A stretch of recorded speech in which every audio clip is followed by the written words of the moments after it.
वैसा आज करो अस एक्सरसाइज 8.1 क्वेश्चन नंबर 6 डिस्कस यानी कि 10th maths exercise 8.1 question number 6 question क्या one if angle A and angle B are acute angles such that cos A बराबर cos B यानी ज एंगल एंगल A तो एंगल B यम acute angles दित तो बेय क्या वी हैव दित cos A बराबर cos B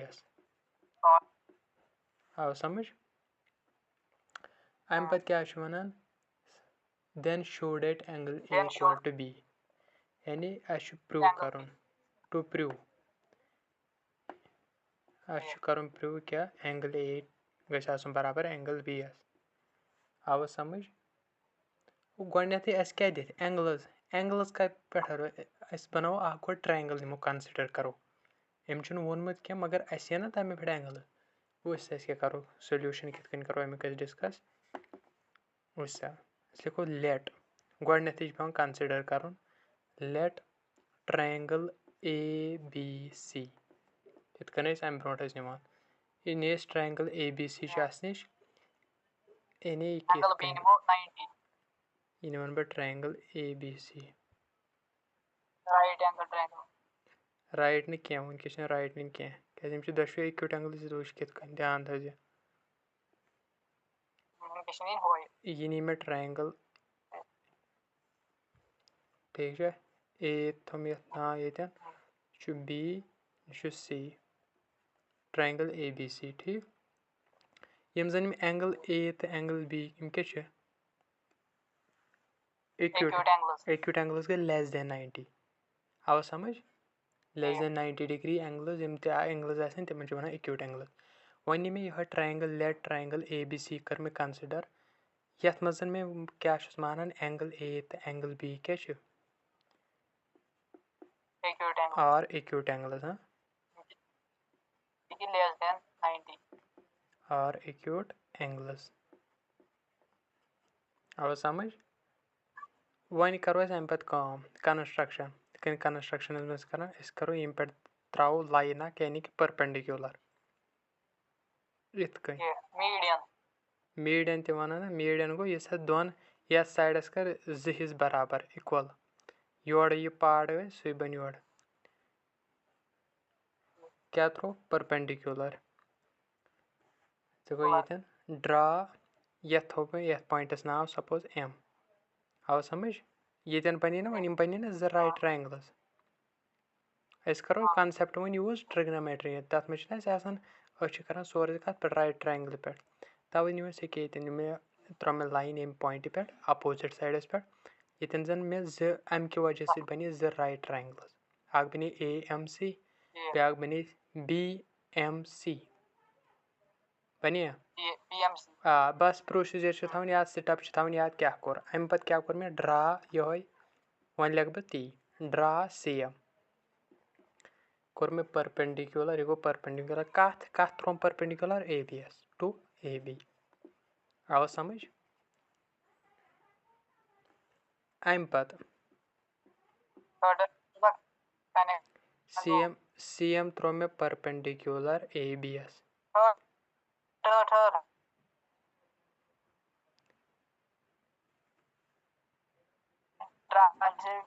CM त्रो मे परपेंडिकुलर ABS अम पत यानी मे कोर ड्रा CM त्रो मे यथ ABS परपेंडिकुलर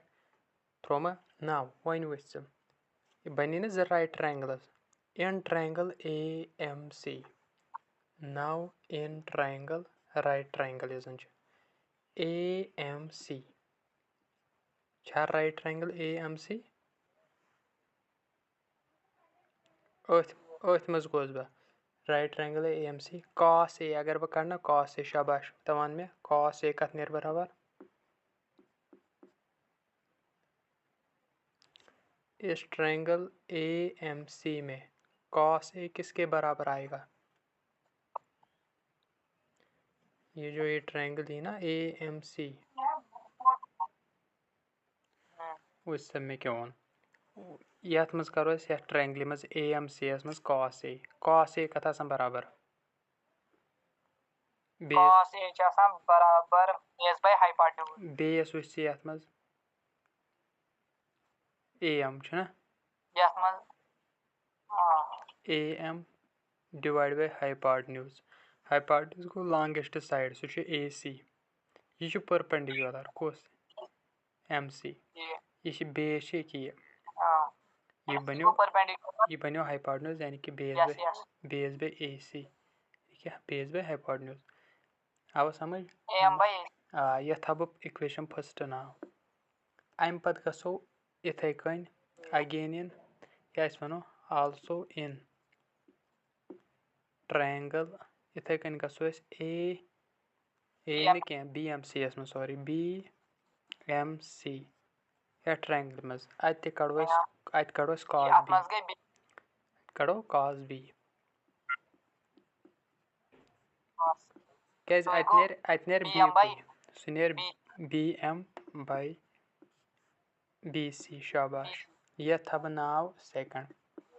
मगर अगर च वुचक ना हे यन we have a cos A दिथ cos B यस बराबर छा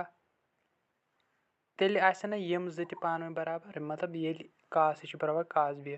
अस लिखो एज क्या दिथ cos A सॉरी बराबर कत cos B यस गिवन ये लिखो साइडस मज ये लिखो सब यह हसा दिथ मगर cos A यद बराबर त्रा cos A वैल्यू बस AM by AC तन त्रो cos B यानी BM BC by BC क्या वुच cos A बह ओडे दिथ cos B यस बराबर मगर cos A द्रा मे AM by AC सु कोर मे यूज यम बजाय लिखुम ये हेर कन दाव आवा AM by BC ध्यान दाव इथे कन अगर तो वुचक ना यन और था ध्यान AM थो मे ये क्या थोम AM थोम इस AC ना यह तोर मे होड़ क्या शोर डिवाइड होड़ क्या बन मल्टीपल मगर इस BM ना अगर सोच ना यह your multiple BM into 1 by BC multiple 1 by BC BM ये योर तरन अत क्या गई डिवाइड कत AM सह गो AM by BM इस हेर कन सह बनान बी साइड मतलब बन कन मतलब अगर योर यह न्यूमरेटर यह बन होड़ डिनोमिनेटर AC ना यह तार योर डिनोमिनेटर होड़ बन यह न्यूमरेटर इत कन AC शाबाश बस यह तोर योर होल योर आवा समझ ध्यान मकलो क्वेश्चन वुच सा वुच क्या मैं बी बह रिपीट कर वुच सा cos A बराबर cos B ओडे वन गोडनेथ क्वेश्चन मगर मे कोर ना ये calculate in cos AM by AC cos B बजाय BM by BC द्रावा वुच सा क्या यह AC तार बह होड़ तत गि मल्टीपल मतलब यह योर डिवाइड या यह योर डिनोमिनेटर बी साइड बन यह न्यूमरेटर ठीक है योर बन यह न्यूमरेटर मगर सती बह स्टेपस में BM वाला योर यानी कि तारान लेफ्ट साइड BM योर न्यूमरेटर यह बन होड़ डिनोमिनेटर तवे लिख मे AM by BM यह AC खोत होड़ तत बनो यह न्यूमरेटर AC मगर तल कन BC AC by BC आवा था ध्यान वुच ध्यान थे AM by AC ये द्रा बराबर AC by BC यानी AM by BM यानी AM by BM ना AM by BM वो चाहिए AM by BM AM by BM द्रा बराबर का यानी कि यथ AC by BC अम मतलब क्या ज साइड बराबर ना यथ ट्रायंगलस मज वुच बड़िस ट्रायंगलस मज पत वुच AMC back BMC AM by BM यानी यम ज साइडस दोन ट्रायंगलन AM by BM सह छु बराबर AC by BCS मतलब यम ज साइड्स क्या छु तेल छना इक्वल बराबर का एक द्राय ना एक AM by BM equal to AC by BC वन यम वन करो क्या यूज सिमिलरिटी हुन क्राइटेरियन ध्यान थो सिमिलरिटी क्राइटेरियन छु SSS साइड साइड साइड ये ट्रायंगल में त्रेशवे साइड आसन बराबर तेल छ वन यह छ सिमिलर ये सिमिलर छ आसन कॉरस्पॉन्डिंग एंगल छ आसन इक्वल अस प्रूव करुन एंगल ए बराबर हावन एंगल बी एस ध्यान सा AM by BM यानी यम ज साइड्स द्राय बराबर AC by BC द्राय ज साइड्स अख द्राय AM यम ट्रायंगल AMC युक AM कत बराबर BM AC BC द्राय ज साइड्स यमन दोन ट्रायंगल ने लकट लकट ज ट्रायंगल बने ओया ब्याख वनक वन त्रेयम साइड जरूरत बे दपक इत कन लेख वन AM by BM यानी AM by BM द्राव के बराबर AC by BC यानी ये साइड by ये साइड AC by BC सो आसना बराबर कत MC by MC क्या MC यमुक साइड तो यह यमुक साइड यूत यथ ना यह 5 सेंटीमीटर तूत यथ कामन यह कामन साइड यह इक्वल अने त्रेशवे साइड इक्वल वन दियर फोर ट्रायंगल AMC यानी कि यह ट्रायंगल यह सिमिलर यथ BMCS सिमिलर कत BM लिखित कॉमन MC by MCS यथ में लिखित कॉमन साइड में पर थोड़ा गड़बड़ है कॉमन साइड वो समझ ये ट्रायंगल AMC द्राय सिमिलर ट्रायंगल BMCS ध्यान था द्राय सिमिलर तेल क्या है ये similar triangles corresponding angle equal यमुक एंगल A यानी कि एंगल A सो आज बराबर एंगल BS अब समझ यानी ये एंगल आज बराबर ये एंगल BS ये एंगल आज बराबर यह तेल हेनस प्रूव ना प्रूव करो यह ट्रायंगल्स लाइक इत ट्रायंगल्स ना तिथे कन थोड़ा पत प्रोसीजर लास्ट यूज गड मगर थवन ध्यान क्या कोर आव समझ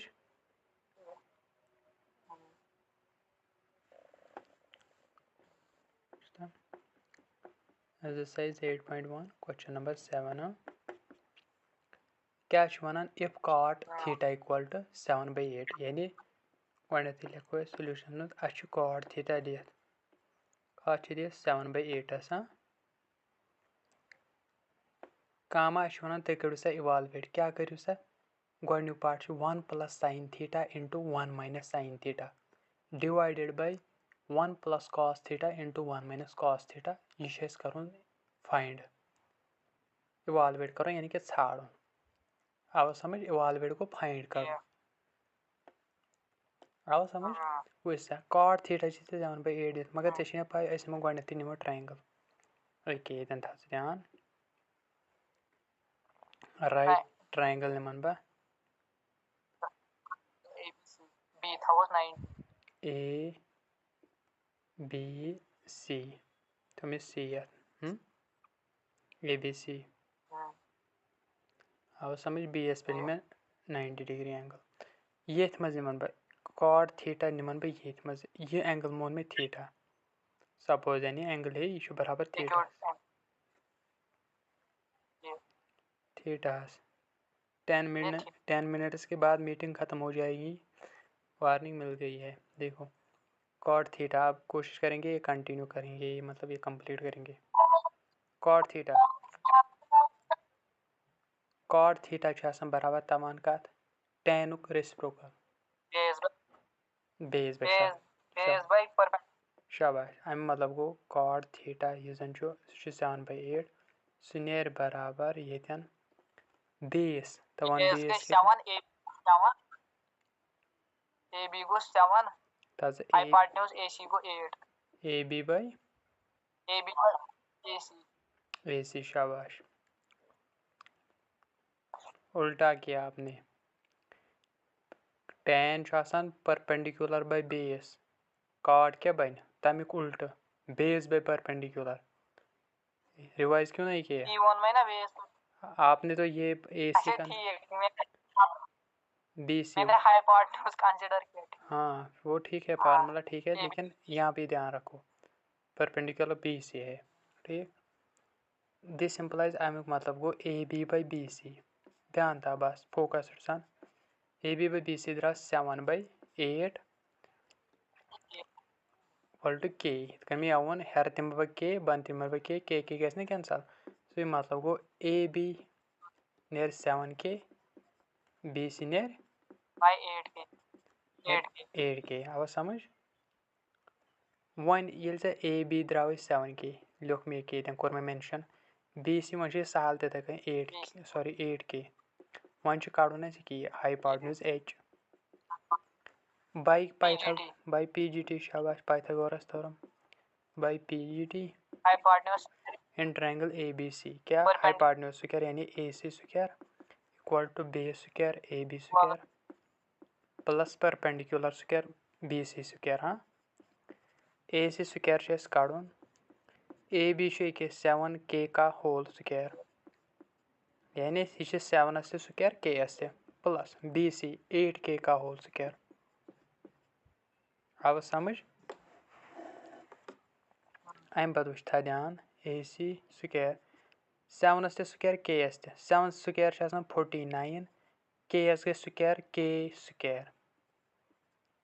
प्लस 64 K स्क्वायर अब समझ AC स्क्वायर 49 प्लस 64 कोता गो 109 सॉरी 113 अब समझ 60 प्लस 40 को 100 109 प्लस 4 113 मगर क्या शाबाश K स्क्वायर क्योंकि K स्क्वायर मैग्नीट्यूड ये 51 K square plus 64 K square गई 113 K स्क्वायर वुछ वन क्या AC योर तर अंडर रूट सह रोज 113 सह रोज K स्क्वायर मगर अत गई कैंसल यानी कि कन हाव पे K स्क्वायर ना इंटू ये गई कैंसल सह गो AC द्रा बराबर अंडर रूट 113 K मल्टीपल अत रूट क्या अमुक यह परफेक्ट स्क्वायर रूट क्या अत रोज रूट इथे कन AC द्रा अंडर रूट 113 K हाँ वन वुच अस क्वेश्चनस मज one sine theta 1 plus sine theta 1 plus cos theta यानी साइन थीटा कॉस थीटा यम कड़ोक पे हेक पाने 1 प्लस कर ना गोड कड़ोक यम वुच देयर फोर था ध्यान sine theta perpendicular by base वन वुच परपेंडिकुलर ये मज BC यानी BC डायरेक्ट वन value 8K base by hypotenuse sorry perpendicular by hypotenuse हाँ वही BC यानी कि 8K बाय AC द्रा वन under root of 113 K cancel सो गो ये द्रा 8 बाय अंडर रूट इथे कन करो therefore cos theta base by hypotenuse तथा ध्यान योकन फिगर कौन बेस AB मगर सह 7K तवे लिख मे 7K divide by hypotenuse AC मगर सह द्रा वन अंडर रूट 113 K तो K गए कैंसल नियर 7 बाय अंडर रूट अब समझ वन वुच पार्ट फर्स्टस मज अस कड़न यह क्या 1 प्लस साइन थीटा था ध्यान 1 minus sine theta divided by 1 plus cos theta into 1 minus cos theta दम पार्ट पे होमवर्क था ध्यान यह बिल्कुल सहल सह अम खुद सहल वुच अगर वुचक ना A प्लस B ध्यान थे A 1 B साइन थीटा ये A माइनस B 1 ना A 1 यह थो यह मानन ब A यह मानन ब B A यह B क्या सेम ये sin थीटा ये sin थीटा ये बने identity formula A + B * A - B अब समझ सह कत बराबर A² - B² ध्यान थी A + B थ बह लिखित पे A + B * A - B ये इत ना A + B यह इंटू ब्रैकेट गो इंटू यह मल्टीपल A - B सह बराबर फार्मूला मुताबिक A² यानी A करो स्क्वायर यानी कि 1² A वनकस 1 माइनस B² यह B अत करो स्क्वायर B क्या sin थीटा माइनस फार्मूल पत कर B² B मगर sin थीटा तवे यह sin² थीटा वुच क्या फार्मूला बराबर बिकॉज A + B इंटू अगर इत ना A - B A गो जनरलस मज 2 3 कस बला कस एंगल sin cot इत ये A1 B sin थीटा ती A + B * A - B सह बराबर गोडनिकस A करो स्क्वायर माइनस करो यह B स्क्वायर ती लिख मे A 1² minus B² B sin theta तवे sin² theta sin theta whole square ना दपक ये sin थीटा का स्क्वायर आएगा sin थीटा का स्क्वायर मतलब गो sin² थीटा सह ये लेखान अत हेरकन लेखान इत अगर ये दपक ना यह थी ध्यान ये sin थीटा का स्क्वायर या चान कत पोज मगर सह लेखान ये हमेशा स्क्वायर पावर सह लेखो ये एंगल ब्रोट प्रत कुन कासस साइनस टेन sin² थीटा आव समझ वन गई कन्फ्यूजन वुच सा डिवाइडस मज वन चलन कह डिवाइडस मज बी आन क्या लिखित दपक तो बस युत कर बन कर डिवाइडस मज बी आन अतन कर यह यूज वनकस A बजाय 1 सेम ये मगर B बजाय cos तवन वन क्या यी 1² माइनस शाबाश शाबाश क्या B बजाय वनकस cos थीटा cos² थीटा वुच ध्यान 1 कर तो 100 पावर 200 पावर तत 1 डिवाइडस में 1² गो 1 अब समझ वुच थ ध्यान 1 minus sin² theta Amik value एक साइनस वैल्यू 8/√13 8/√113 मगर यह स्क्वायर लगाओ ये स्क्वायर वैल्यू लगो sin थीटा बदल मगर अत स्क्वायर तवे गस स्क्वायर डिवाइडस में 1 माइनस cos 7/√113 सह गो 7/√113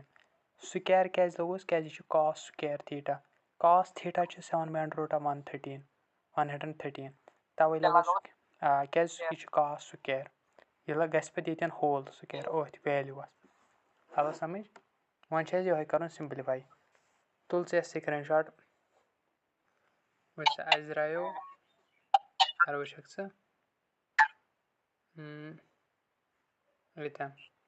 1 माइनस 8/√113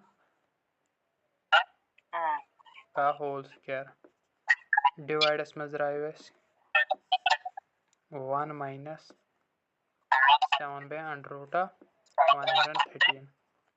का होल स्क्वायर था ध्यान वुच ये 1 स्क्वायर क्या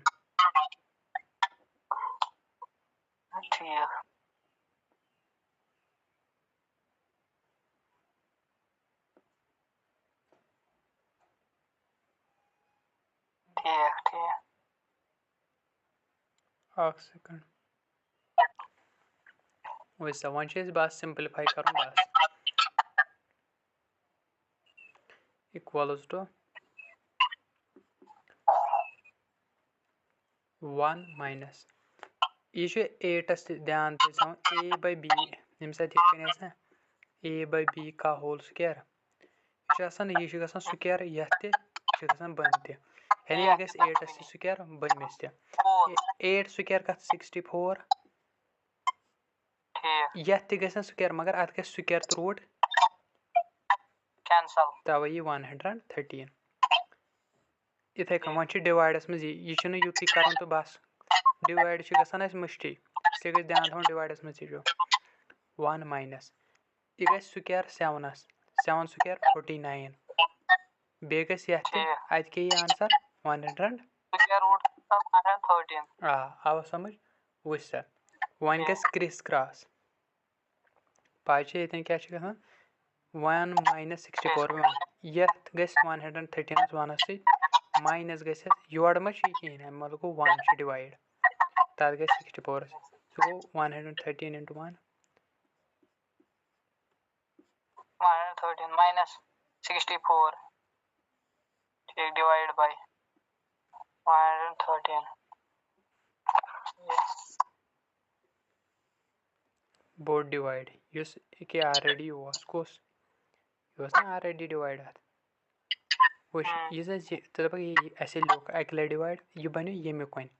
113 कोर 1 सत बनो 113 माइनस 64 डिवाइडस मज यह रो यह बनो न्यूमरेटरस पे डिवाइड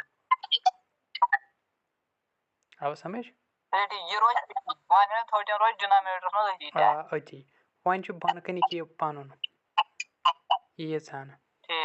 वन गस अति 130 यह बोर्ड डिवाइड सो थो मे ये 113 माइनस 49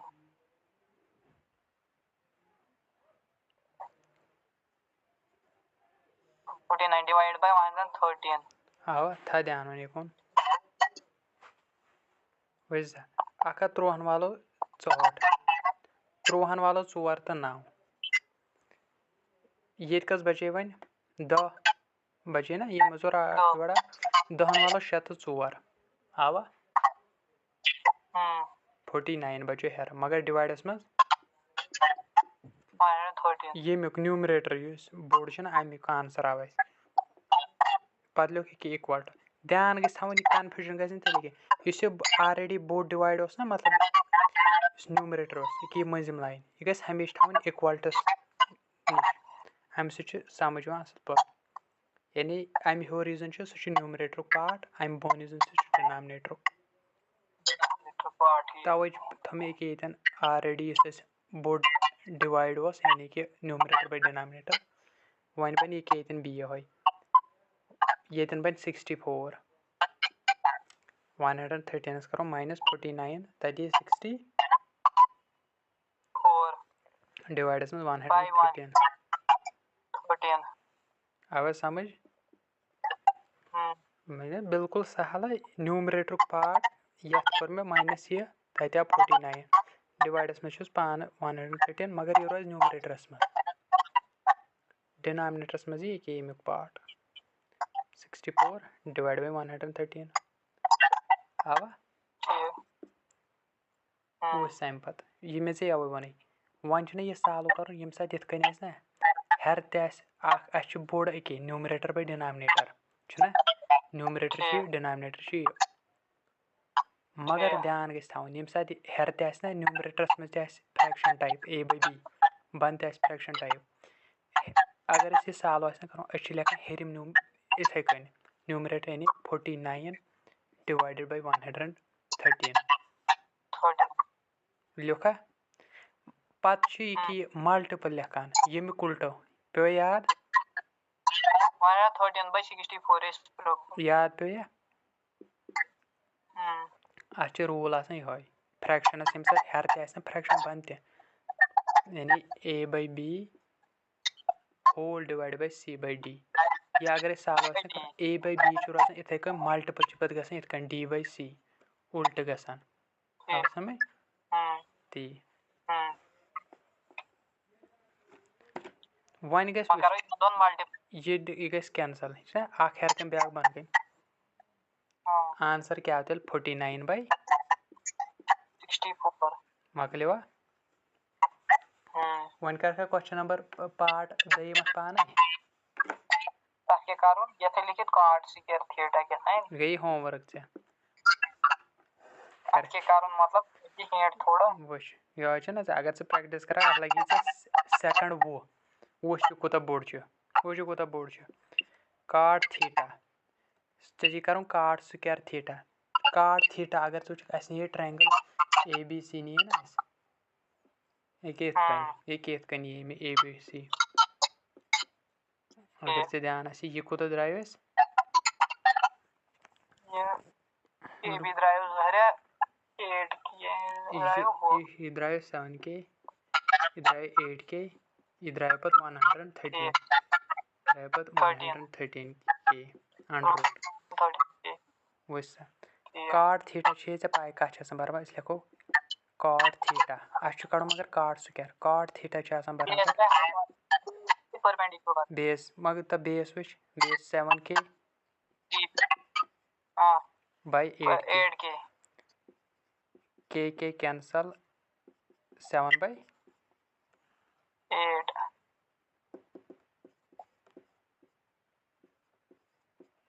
जो ना करूँ cot स्क्वायर थीटा सुको cot थीटा करूँ स्क्वायर यानी 7 by 8 का होल स्क्वायर 49 ये बाय 64 माइनस बोर्ड बोर्ड है तेरे हम उनको तो टाइम लगेगा थर्ड आपके कोरस मतलब